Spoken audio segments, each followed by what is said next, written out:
എൻ്റെ പേര് doctor Sandra Ajith, medical officer, Prana nature cure hospital, Kollam. ഇന്ന് ഞാനിവിടെ സംസാരിക്കാൻ പോകുന്നത് കുടൽ ക്യാൻസറിനെ പറ്റിയിട്ടാണ്. എന്താണ് കുടൽ ക്യാൻസർ? ഇതിൻ്റെ ലക്ഷണങ്ങൾ എന്തൊക്കെയാണ്? ഇത് നമ്മൾക്ക് എങ്ങനെ തിരിച്ചറിയാൻ പറ്റും? ഇത് നേരത്തെ തിരിച്ചറിയാൻ കഴിയുമോ? അതേപോലെ തന്നെ ഇത് നമുക്ക് കംപ്ലീറ്റ് ആയിട്ട് ക്യൂർ ചെയ്യാൻ പറ്റുമോ? ഇതിൻ്റെ സർവൈവൽ റേറ്റ് എത്രയാണ്? അങ്ങനെയുള്ള പല കാര്യങ്ങളാണ് ഇന്നത്തെ വീഡിയോയിലൂടെ പറയുന്നത്. വളരെയധികം കോമൺ ആയിട്ട് കണ്ടുവരുന്ന ക്യാൻസറുകളിൽ ഒന്നാണ് കുടൽ ക്യാൻസർ. കുടൽ എന്ന് പറയുമ്പോൾ വൻകുടൽ ആണ് പ്രത്യേകമായി ഉദ്ദേശിക്കുന്നത്. കുടലിൽ തന്നെ ascending colon, transverse colon, descending colon, sigmoid colon, rectum എന്ന് പറയുന്ന ഭാഗങ്ങളിൽ എവിടെ ക്യാൻസർ വന്നാലും അതിനെ നമ്മൾ കോളോറെക്ടൽ ക്യാൻസർ എന്നാണ് പറയുന്നത്. ഇതിൽ കുറച്ച് റിസ്ക് ഫാക്ടേഴ്സ് ഉണ്ട്. നമ്മൾക്ക് മാറ്റാൻ കഴിയുന്നതും മാറ്റാൻ കഴിയാത്തതുമായ കുറച്ച് കാര്യങ്ങളുണ്ട്. എന്തൊക്കെയാണ് നമ്മൾക്ക് മാറ്റാൻ കഴിയാത്ത കാര്യങ്ങൾ? ജനറ്റിക് ആയിട്ട് ഇത് കണ്ടുവരുന്നുണ്ട്. ഫാമിലി ഹിസ്റ്ററി ഉള്ളവരാണെങ്കിൽ തീർച്ചയായും ലക്ഷണങ്ങളില്ലെങ്കിൽ പോലും ഒരു കൊളോണോസ്കോപ്പി ചെയ്യുന്നത് നല്ലതായിരിക്കും. അതുപോലെ തന്നെ പുരുഷന്മാരിലും ഇത് കണ്ടുവരുന്നുണ്ട്. പിന്നെയുള്ളതാണ് 50 വയസ്സ് കഴിഞ്ഞവരിൽ കൂടുതലാണ് കൊളോൺ ക്യാൻസർ വരുന്നതിന്. അതേപോലെ മാറ്റാൻ പറ്റുന്ന കാര്യങ്ങളാണ് ലൈഫ് സ്റ്റൈൽ മോഡിഫിക്കേഷൻ. അത് ഫുഡിൻ്റെ കാര്യത്തിലായാലും എക്സർസൈസ്, ഉറക്കം, ഇതെല്ലാം അതിൽ തന്നെ വരും. ഫൈബർ കണ്ടൻറ്റ് കുറച്ചെടുക്കുന്നവരിലും അതേപോലെ തന്നെ ഫാറ്റ് കൂടുതൽ എടുക്കുന്നവരിലും ക്യാൻസർ പ്രവണത കാണുന്നുണ്ട്.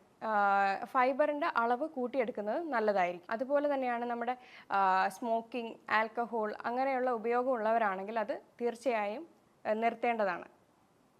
അമിതവണ്ണം ഉള്ളവരാണെങ്കിൽ വെയിറ്റ് മാനേജ്മെൻറ്റ് ചെയ്യേണ്ടതാണ്. അതേപോലെയാണ് പ്രോസസ്ഡ് ഫുഡ്, പുറത്തു പോയിട്ടുള്ള ജങ്ക് ഫുഡ്, ബേക്കറി ഐറ്റംസ്, അങ്ങനത്തെ സാധനങ്ങളൊക്കെ ഒന്ന് അവോയ്ഡ് ചെയ്യുന്നത് നല്ലതാണ്. ഇതൊക്കെ നമുക്ക് മാറ്റാൻ കഴിയുന്ന കാര്യങ്ങളാണ്. നമുക്കിതിൻ്റെ ലക്ഷണങ്ങൾ എന്തൊക്കെയാണെന്ന് നോക്കാം. ആദ്യം ഒരു വയറുവേദനയിലായിരിക്കും പ്രസൻറ്റ് ചെയ്യുന്നത്. പിന്നെ ബവൽ ഹാബിറ്റ്സിൽ കുറച്ച് നാളായിട്ട് ചേഞ്ചസ്, അതായത് കുറച്ച് നാൾ മലബന്ധം ഉണ്ടാവുകയാണെങ്കിൽ അടുത്ത കുറച്ച് നാൾ ലൂസ് മോഷൻ പോലെ പോവുകയാണ് ചെയ്യുന്നത്. പിന്നെ മലത്തിൽ ബ്ലഡോ കഫമോ അങ്ങനത്തെ എന്തെങ്കിലും കാണാറുണ്ട്. പിന്നെ ശ്രമിക്കാതെ തന്നെ വെയിറ്റ് ലോസ് ആകുന്ന ഒരു പ്രവണത. പിന്നെ പെട്ടെന്ന് അനീമിക് ആവുക. ബ്ലഡ് ഇപ്പം മലത്തിലൂടെ ധാരാളം പോകുന്നത് കൊണ്ട് അനീമിക് ആവാനുള്ള ചാൻസ് ഉണ്ട്. അതേപോലെ തന്നെ ക്ഷീണം, തളർച്ച, പിന്നെ വേറെ ഒരുപാട് ബുദ്ധിമുട്ടുകൾ കാണാറുണ്ട്. അതേപോലെ ടെനസ്മസ് എന്ന് പറയുന്ന ഒരു ഒരു സെൻസേഷനാണ്. നമുക്ക് മോഷൻ പോകാനായിട്ട് തോന്നും, എന്നാൽ പോയി കഴിഞ്ഞ് കഴിഞ്ഞാൽ കംപ്ലീറ്റ് ആവാത്ത ഒരു ഫീല് പോലെ തോന്നും. അതേപോലെ തന്നെ മലത്തിൻ്റെ കൺസിസ്റ്റൻസിയിൽ വ്യത്യാസം ഉണ്ടാവുക, സൈസിൽ വ്യത്യാസം ഉണ്ടാവുക. പിന്നെ അതേപോലെ തന്നെ മലദ്വാരത്തിൻ്റെ വ്യാസം കുറയുക. ഇതിൻ്റെയൊക്കെ കാരണം അവിടെ ക്യാൻസർ ഇങ്ങനെ സൈഡിലേക്ക് വളർന്നു വരികയാണെങ്കിൽ മോഷൻ പോകുന്ന സമയത്ത് ഇതിൻ്റെ സൈസിൽ തന്നെ വ്യത്യാസം ഉണ്ടാവാനായിട്ട് ചാൻസ് ഉണ്ട്. ഇങ്ങനത്തെ എന്തെങ്കിലും ലക്ഷണങ്ങൾ കാണുകയാണെങ്കിൽ ഉറപ്പായിട്ടും ഒരു എക്സ്പേർട്ടായിട്ടുള്ള ഡോക്ടറിൻ്റെ അടുത്ത് പോയിട്ട് കൊളോണോസ്കോപ്പിയോ അല്ലെങ്കിൽ സ്റ്റൂൾ ഒക്കൾട്ട് ടെസ്റ്റോ ഇങ്ങനത്തെ സ്ക്രീനിങ് ടെസ്റ്റുകൾ അവർ ചെയ്യുന്നതായിരിക്കും. അപ്പോൾ കൊളോണോസ്കോപ്പി എന്ന് പറഞ്ഞു കഴിഞ്ഞാൽ നമ്മുടെ മലദ്വാരത്തിലൂടെ ഒരു ക്യാമറ ഇൻസേർട്ട് ചെയ്ത് ഉള്ളിൽ എന്തെങ്കിലും ബുദ്ധിമുട്ടുകളോ പോളിപ്സോ എന്തെങ്കിലും ഉണ്ടെങ്കിൽ നമുക്ക് അതുവഴി തന്നെ റിമൂവും ചെയ്യാവുന്നതാണ്.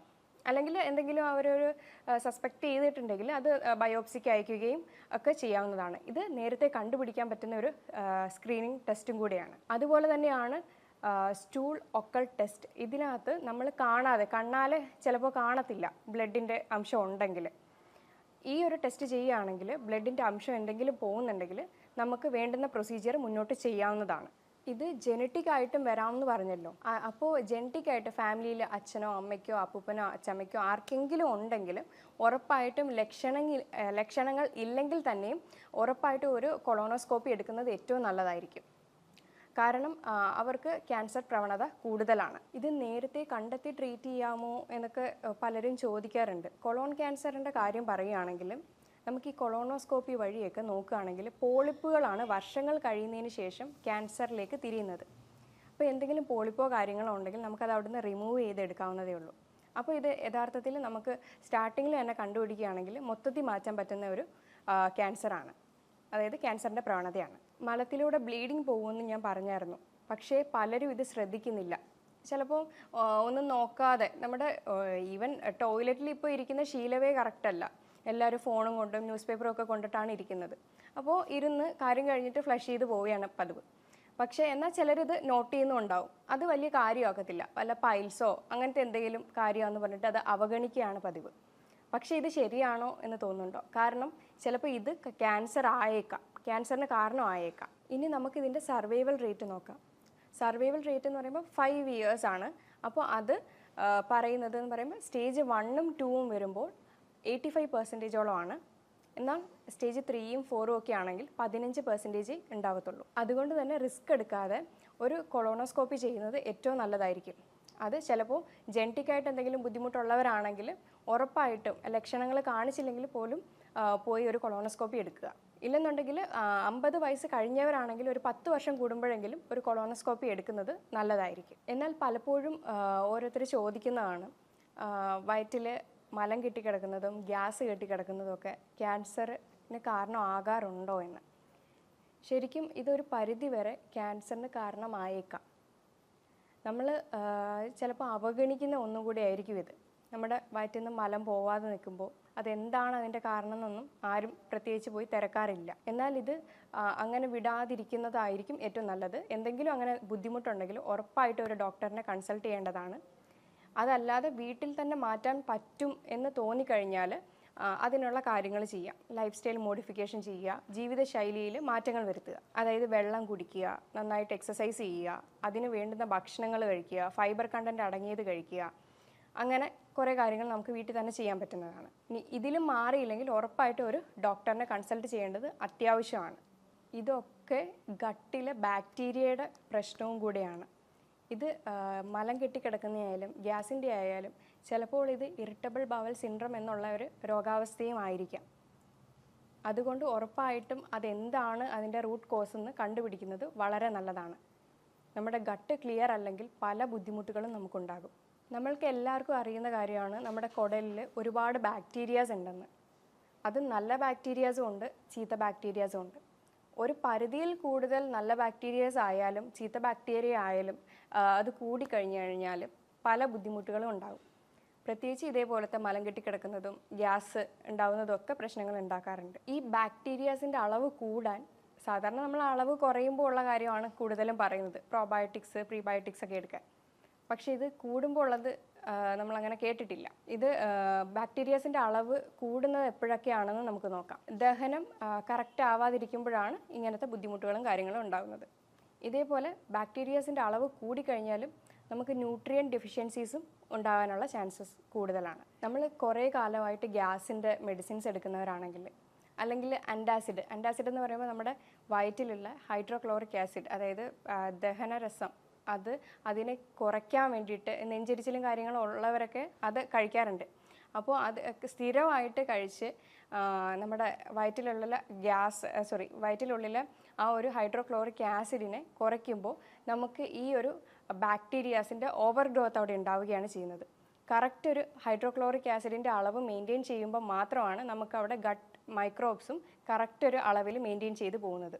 ഇത് കുറയുമ്പോൾ ബാക്ടീരിയാസിൻ്റെ അളവ് കൂടുകയാണ് ചെയ്യുന്നത്. ഇതേപോലെ തന്നെയാണ് ദഹനം പ്രോപ്പറായിട്ടില്ലെങ്കിലും ഇതേ ബുദ്ധിമുട്ടുകളെല്ലാം നമുക്ക് വരാം, ബാക്ടീരിയൻ്റെ ഓവർ ഗ്രോത്ത് ഉണ്ടാവാം. പിന്നെ അതെങ്ങനെയാണെന്ന് വെച്ച് കഴിഞ്ഞാൽ നമ്മൾ ഭക്ഷണം കഴിക്കുമ്പോൾ അതിൻ്റെ കൂടെ വെള്ളം കുടിക്കുക. ഒന്നെങ്കിൽ അരമണിക്കൂർ മുന്നെയോ അല്ലെങ്കിൽ 1.5 മണിക്കൂർ ശേഷമോ മാത്രം കുടിക്കാനായിട്ട് ശ്രദ്ധിക്കുക.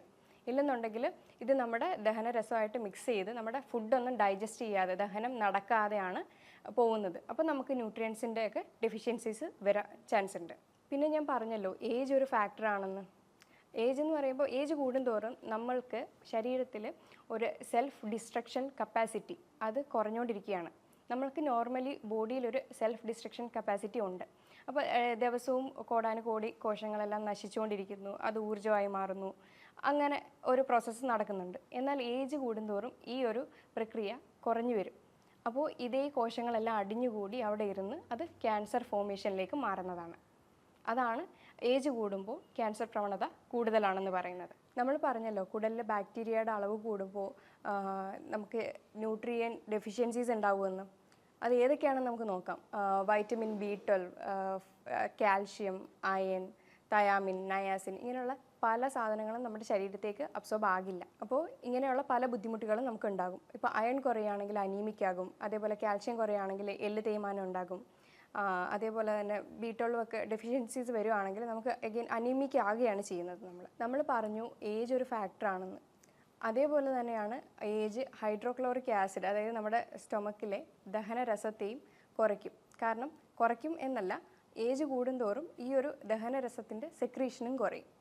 അതേപോലെ തന്നെയാണ് ഡയബറ്റിക് പേഷ്യൻസിലും ആ ഒരു ആസിഡ് pHന് വ്യത്യാസം വരികയാണ് ചെയ്യുന്നത്. അപ്പോൾ ദഹനത്തിന് പിന്നെയും ബുദ്ധിമുട്ടുണ്ടാക്കുന്നു. ഓക്കെ, നമുക്കിനി എങ്ങനെ ബാക്ടീരിയൽ ഓവർ ഗ്രോത്തിനെ മാനേജ് ചെയ്യാൻ നോക്കാം. ആദ്യമായിട്ട് നമ്മൾ ഷുഗർ കണ്ടന്റ് തന്നെയാണ് കുറയ്ക്കേണ്ടത്. ഷുഗറിൻ്റെ കണ്ടന്റ് ഓവറായിട്ട് ചെല്ലുമ്പോൾ ഇത് വളരാനുള്ള ചാൻസ് കൂടുതലാണ്, അത് മൾട്ടിപ്ലൈ ചെയ്യാം. അപ്പോൾ നമ്മൾ ഈ ഷുഗർ കണ്ടന്റ് കുറയ്ക്കുകയാണെങ്കിൽ ഈ ഒരു ബുദ്ധിമുട്ടുണ്ടാകത്തില്ല. ഇത് പലതരത്തിൽ ഉള്ള ബേക്കറി പലഹാരങ്ങളിൽ, പിന്നെ നമ്മൾ കുടിക്കുന്ന കൊക്കക്കോള, പെപ്സി, മിറിണ്ട, ഇതൊക്കെ ഒന്ന് ഒഴിവാക്കുക. ഇതിനൊക്കെ ഹൈ കണ്ടന്റ് ഷുഗറാണ്. അല്ലാതെ തന്നെ നമ്മൾ കഴിക്കുന്ന സാധനങ്ങളിലും ഷുഗർ ഉണ്ട്, അപ്പോൾ അതൊക്കെ ഒന്ന് കട്ട് ചെയ്യുക. അതേപോലെ തന്നെയാണ് ഷുഗർ പേഷ്യൻസ്, ഒബേസിറ്റി, ഇതൊക്കെ ഒന്ന് മാനേജ് ചെയ്തുകൊണ്ട് പോയാൽ നല്ലതാണ്. അതേപോലെ നമ്മൾ പ്രീബയോട്ടിക്കും പ്രോബയോട്ടിക്കും എടുക്കാറുണ്ട്. അത് ബാക്ടീരിയ കുറഞ്ഞ ഒരു സ്ഥിതിയിലാണ് നമ്മൾ അത് എടുക്കാറ്. പക്ഷേ ഇത് കണ്ടിന്യൂസ് നമ്മൾ എടുത്തുകൊണ്ടിരുന്നു കഴിഞ്ഞാൽ അവിടെ വേറെ പല ബുദ്ധിമുട്ടുകളാണ് ഉണ്ടാകുന്നത്.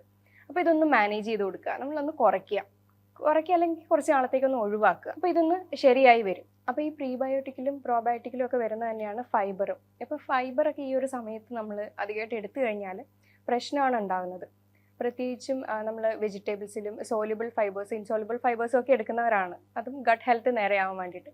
പക്ഷേ ഈ സമയത്ത് ഇതൊക്കെ ഒന്ന് കൺട്രോൾ ചെയ്ത് കൊടുക്കുന്നത് നല്ലതായിരിക്കും. പിന്നെ പയറ്, കടല, പിന്നെ വെജിറ്റബിളിലെ ക്രൂസിഫർ വെജിറ്റബിൾ എന്ന് പറയുന്ന കോളിഫ്ലവർ, ബ്രൊക്കോളി, ക്യാബേജ്, ഇതൊക്കെ കുക്ക് ചെയ്ത ഉടനെ ചൂടോടെ കഴിക്കുമ്പോൾ ഇതിൻ്റെ ഉള്ളിലെ കാർബോഹൈഡ്രേറ്റും ഫൈബറും ഒക്കെ ഒന്ന് വേർതിരിയും. അപ്പോൾ അതിൻ്റെ ആ ഒരു സാധാ ഉണ്ടാക്കുന്ന പ്രശ്നങ്ങളൊന്നും ഉണ്ടാക്കാറില്ല. അതുകൊണ്ട് തന്നെയാണ് ചൂടോടെ കഴിക്കണം എന്ന് പറയുന്നത്. പിന്നെ ആപ്പിൾ സിഡർ വിനെഗർ, അതൊരു 2 ടേബിൾ സ്പൂൺ എടുക്കുക.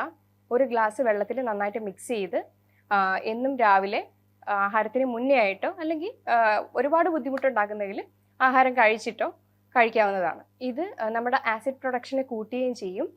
അപ്പോൾ ആസിഡ് പ്രൊഡക്ഷൻ കറക്റ്റായിട്ടുണ്ടെങ്കിൽ, അതായത് നമ്മുടെ ശരീരത്തിലുള്ള വയറ്റിലുള്ള ദഹനരസമായിട്ടുള്ള ഹൈഡ്രോക്ലോറിക് ആസിഡിൻ്റെ അളവ് നിയന്ത്രിക്കുകയും അതേപോലെ ബാക്ടീരിയയുടെ ഓവർ ഗ്രോത്ത് തടയുകയും ചെയ്യും. അപ്പോൾ ഈ പറഞ്ഞ കാര്യങ്ങളൊക്കെ ഫോളോ ചെയ്യാൻ പറ്റുന്നതാണ്. ഇതിലും വലിയ ബുദ്ധിമുട്ടുകളോ കാര്യങ്ങളോ ഒക്കെ ഉണ്ടെങ്കിൽ ഉറപ്പായിട്ടും ഒരു എക്സ്പേർട്ടിനെ കൺസൾട്ട് ചെയ്യേണ്ടത് വളരെ അത്യാവശ്യമാണ്. അപ്പം ഞാൻ ഈ പറഞ്ഞ കാര്യങ്ങളിൽ എന്തെങ്കിലും സംശയങ്ങളുണ്ടെങ്കിലും താഴെ കൊടുത്തിരിക്കുന്ന നമ്പറിൽ കോൺടാക്ട് ചെയ്യുക. ഇനി മറ്റൊരു ഹെൽത്ത് ടോപ്പിക്കുമായി വീണ്ടും കാണാം. Thank you.